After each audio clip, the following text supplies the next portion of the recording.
Welcome everybody to the shutter speed challenge, and today I'm going to be seeing how slow a shutter speed I can use for photographing small birds and still manage to get a sharp image.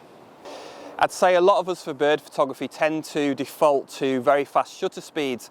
Small birds are incredibly quick moving subjects, and even for static perch shots you often need a reasonably fast shutter speed. But that said, it is possible sometimes to go a little bit slower.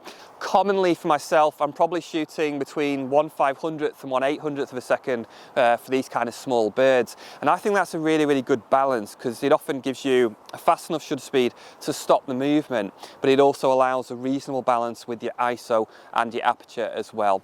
So there are times I'll try and go slower, and last time I was here did a really good photo shoot in the snow, I think a couple of months ago. And that was one of the best photo shoots I've done for ages, just thoroughly enjoyed it. So many birds coming and perching, and really great conditions for photography as well. Now that day, the light levels were getting quite low at one point, so I was having to push the ISO and use a slower shutter speed. So I was going down to 1/250th and even a little bit slower than that. So what I wanted to do today was to try and just keep bringing that shutter speed down slower and slower and just see what I can get. So this is a really reliable site for small birds, and already I can see them starting to come in and they're perching in the branches. I know this looks absolutely huge. It's partly the wide angle lens on the vlogging camera, but it is pretty huge.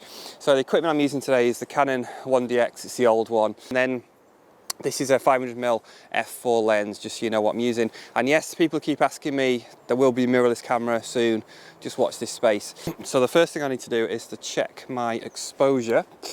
So at the moment, what am I on? ISO 2000 f5.6. I'm going to try and keep the aperture fairly consistent because it's easier to work with, and I'm on 1/250th, so I'm going to see if I can get some sharp pictures at 1/250th of a second.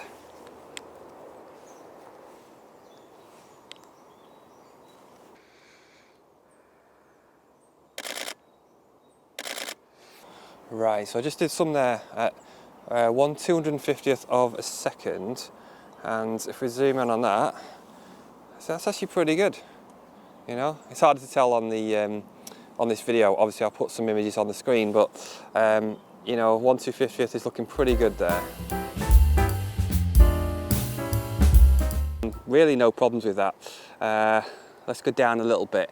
So I'm going to go down to 125th of a second. So I'm going to go 1, 2, 3 increments. I'm going to leave the aperture the same, which means I need to go 3 increments with the ISO 1, 2, 3, and that's going to give me now the same exposure I had, just at a slower shutter speed.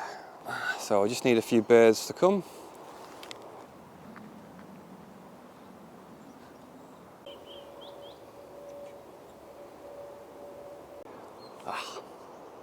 Missed that one. Get ready.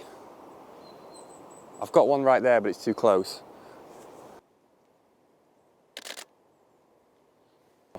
So 125th of a second. If we zoom in on him,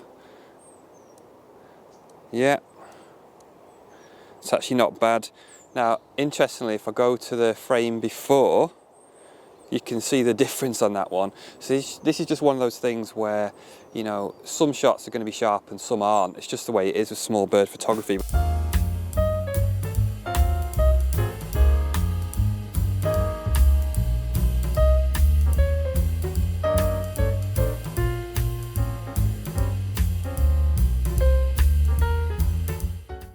I've got what look to be pretty sharp images there. This is where I want to push it now. So for me, anything below 125th of a second is getting very slow for small bird photography. So I'm now going to go to 60th of a second. 1, 2, 3 increments, and the same with the ISO. 1, 2, 3. I've just noticed the aperture shifted a bit by accident, I think. So we've got a 60th of a second, f5.6, ISO 500. So this is where it's going to be much more of a test, and good technique is going to be more important.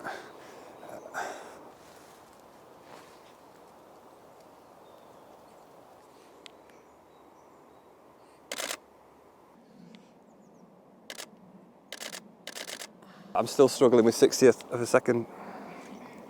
Come on. Come on, get it right.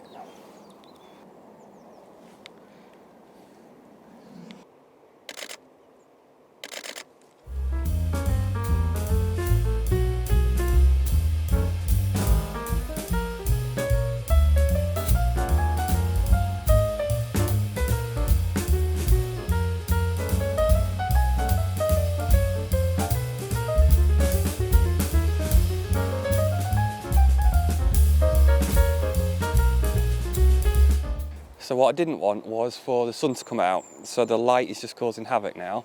Trying to take the pictures when the sun's gone in a bit, because it just makes life easier. Right, oh, the birds are just everywhere, it's fantastic.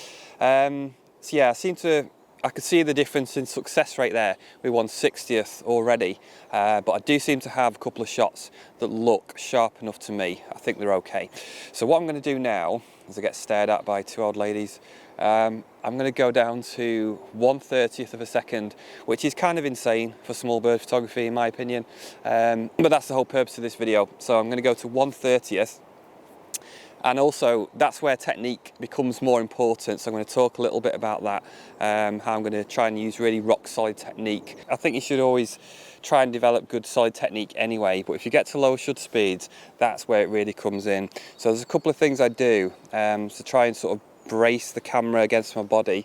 So I'll get my eye to the viewfinder, which is a point of contact, and then I'll put my left hand over. So I'll put my left hand over this big lens, kind of around here.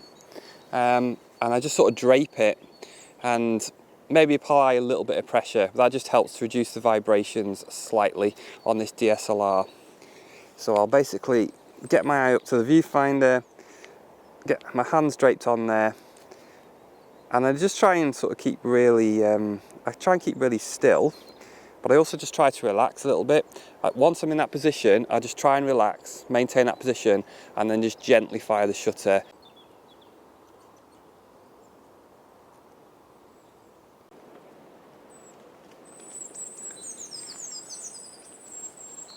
Oh, I don't know if you heard that.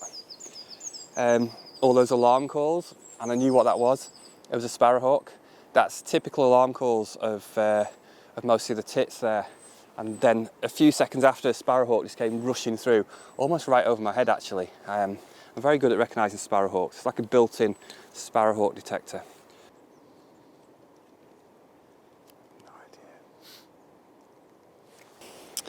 Well, that's actually been really, really interesting. 1/30th of a second. I've really been quite enjoying that challenge because I know that I've got to use really solid technique. I'm really concentrating on that. I'm not just sort of trusting to luck and a fast shutter speed. But I'm quite surprised. I think I've got some that are relatively sharp at 1/30th. This one I think is sharp. Oh my, wow, that's pretty sharp.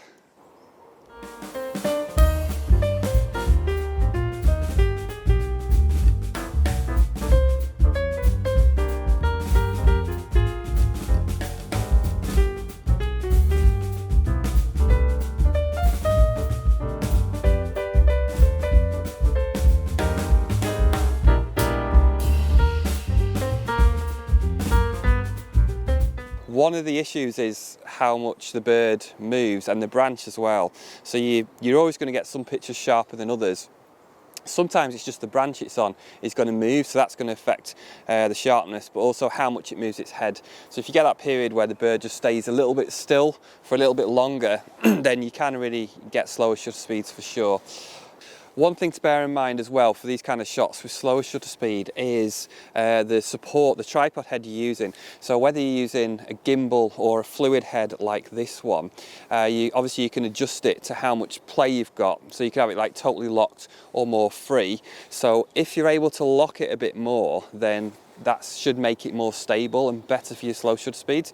The trade-off with that is that, you know, if you kind of almost fully lock it, and it moves quite slowly, then you can't sometimes get the lens quickly enough onto the bird. When a small bird lands, you probably got like a split second, maybe a second or two at the most, where you get that picture.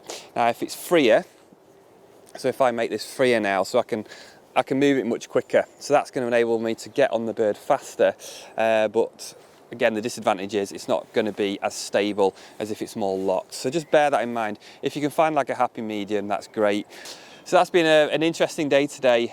I've really enjoyed that challenge actually, of just testing myself and testing my own technique and just seeing how slow I could get the shutter speeds. I didn't go below 1/30th, maybe I'll try that another time, or maybe with another subject. I do hope this video has been useful for everybody, but I think particularly for beginners, because if your equipment is more at the budget end, then often the ISOs can be a problem. When you get to high ISOs, you start to get too much noise. So if you can use slower shutter speeds, it means you can keep the ISO down and keep the quality. Sometimes that's just what you have to do. If you're working with equipment and you can't upgrade that, you just have to work with what you've got. Then any technique you can use to improve the sharpness, just work on that technique, and hopefully I've showed you today that it is possible. If you enjoyed this video, then check out the video up on the screen. If you're not subscribed, please do me the honour of subscribing, and I'll see you somewhere in nature sometime soon.